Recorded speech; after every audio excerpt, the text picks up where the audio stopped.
So I'm setting a goal for this video, one that I think that you can help me out with. There's a lot to be covered here, and in order to tell it correctly, I may have to go off on a tangent. So I believe it's necessary to state my goal here for you, so that you keep in mind that no matter how convoluted the rabbit hole gets, I will be circling back around to the main point eventually. My hope is that by the end of it, you will be able to distinguish the sounds of a black bear sniffing around the outside of your tent at night, and the breathing sound of these large, I guess I'll call them unknown forest beings. I use black bear as a comparison because it's the only other known large animal in my area that I've got snorting around my recorder at night. These sounds are all authentic and captured by yours truly with absolutely no hoaxing or monkey business. This is all on the level, as are all of my videos. If you like my videos, please consider subscribing. Click on the bell to get notifications when I post a new video.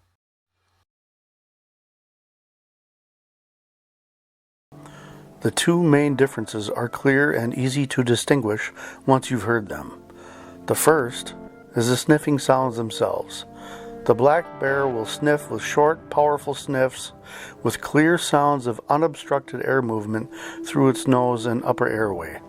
In contrast, breathing from our unknown breather does have rattling or snorting sounds, or what is known as stertor, or stertorous breathing associated with it. The second difference I've observed is that the bear-like sniffing is always associated with very loud and carefree walking before and after the sniffing of my audio recorder, with no care about stealth. I like to think that the way the black bears move really shows how every adaptation they have seems to be built around their sense of smell, first and foremost. Like the entire organism is just a life support system for its nose.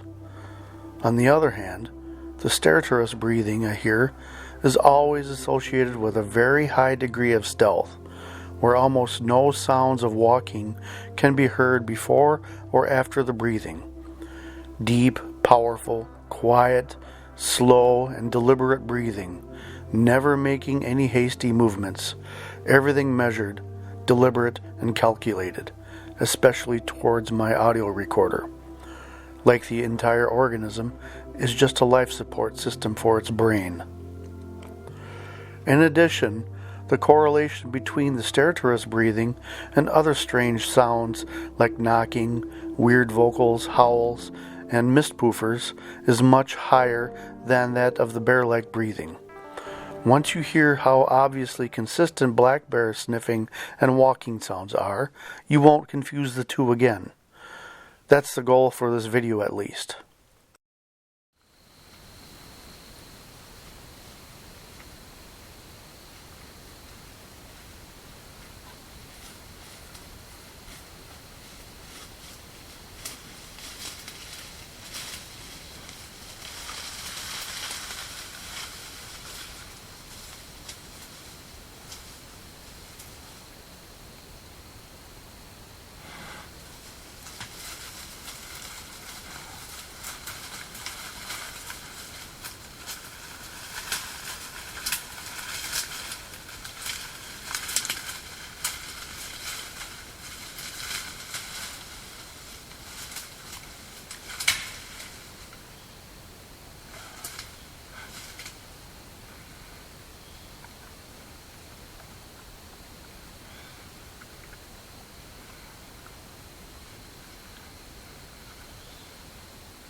Before I play this clip, which has some good non-black bear breathing in it, I have to address this, the giant pink elephant in the room. A few months ago, I posted my Countless Clanks video, where an identical sound to this one was heard.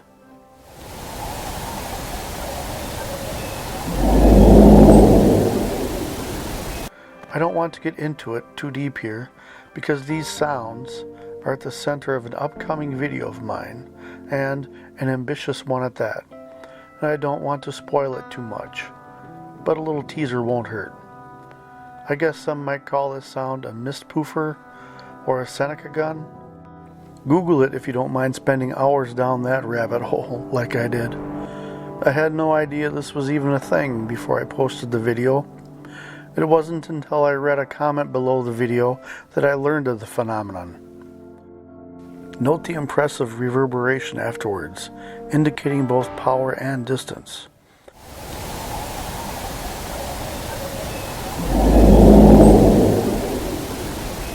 My first thought was something mechanical, and something huge at that, but there are no mechanical sounds before or after it. I'm hearing these identical sounds everywhere now, throughout the county and in several different areas within the Chequamegon National Forest. Now that I know how to spot them on my spectrogram, it makes me wonder how many times I've just glossed over them without a second thought in past recordings. I always sync up my recorders and have at least 2 if not 3 of them recording simultaneously throughout the night. When doing so, I've discovered that these loud booms are not only heard on multiple devices simultaneously, but are being bounced back and forth from one location to another on multiple occasions. Probably one of my best discoveries to date. Without giving up too much, I'm not going to elaborate further. I don't want to spoil it, and I want to do it upright. Now that you're up to speed with the booming sounds, I want you to focus your perception on how far away each one of these sounds are from the microphone.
The truly remarkable thing about this clip is that this second boom is virtually identical to the first in terms of pitch and duration. But it isn't nearly as loud or far away. In fact, I think it's our breather trying to mimic boom number 1.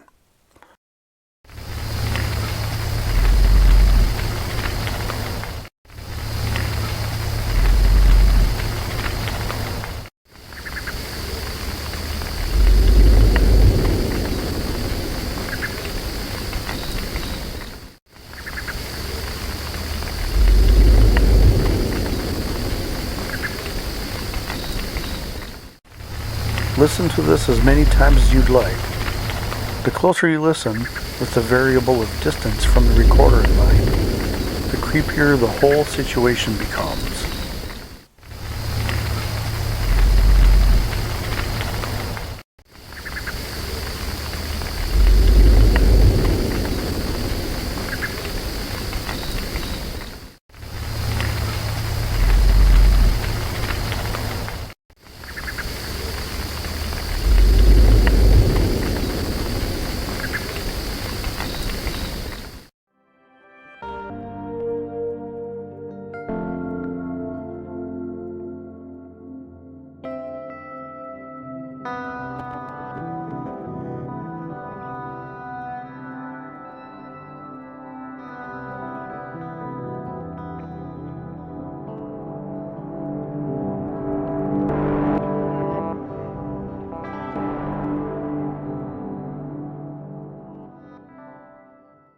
The first, most obvious confounding variable to address here is how do we even know what we're listening to before we can make any inferences at all, right? I agree that very little can be drawn from these comparisons because of this. In no way can I say that Bigfoot sniffing sounds like this every time. The fact that these sounds were captured in several different locations throughout the fall of 2019, and that they were sometimes as far apart as 15 miles, lessens the probability that the stertor heard was from a single individual that was suffering from some sort of ailment or individual deformity that would interfere with its breathing. I say this because most of the thinking regarding stertor has to do with it being an abnormality. Could the stertor be in response to the cayenne pepper I put all over my birch bark tubes that I put my recorders into? Maybe someone with a whole lot more knowledge about upper respiratory things could chime in down in the comments section below to shed some light on this. The second is that this is far from a sufficient sample size. Although I am quite confident that the 3 examples of black bear sniffing are in fact from actual black bears, I would be going a long ways out on a limb to state with any kind of certainty that our unknown sniffer with the super stealth and the stertorous snorting are from an actual Sasquatch. I concede that, but that's not what this video is about. Once you recognize the hallmarks of the black bear's short, frequent, and concise sniffing, you know that sound of one of those foot-operated air pumps you used to use to pump air into your mattress? That kind of breathing.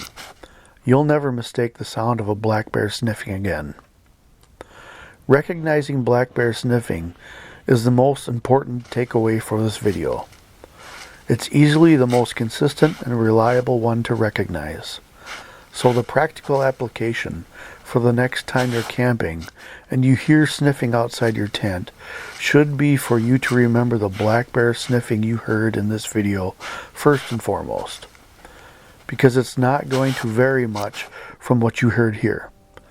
So if you don't recognize the similarities in the sniffing, well, I'm sorry, but you're kind of on your own. No one really knows, but I suspect that these beings, these oversized mimic savants, can and do use loud walking and branch breaking as a means of intimidation at times, especially if they know you're in the tent and don't want you to be in their territory. This might be a safe assumption with many other known analogs from known animals to help serve as a precedent to back up this claim. Analogs like false charges from bears, moose, elephants, gorillas, to name just a few. So the degree of stealth is not as reliable for positively identifying or eliminating one or the other. It's better to focus on the air mattress foot pump sounds of the black bear's nose as your best perceptual tool. Another problem with making the distinction based on stealthy walking is that most places where camping is allowed is on areas that have been cleared of leaf litter and ground branches, therefore allowing for stealthy walking regardless of the intruder.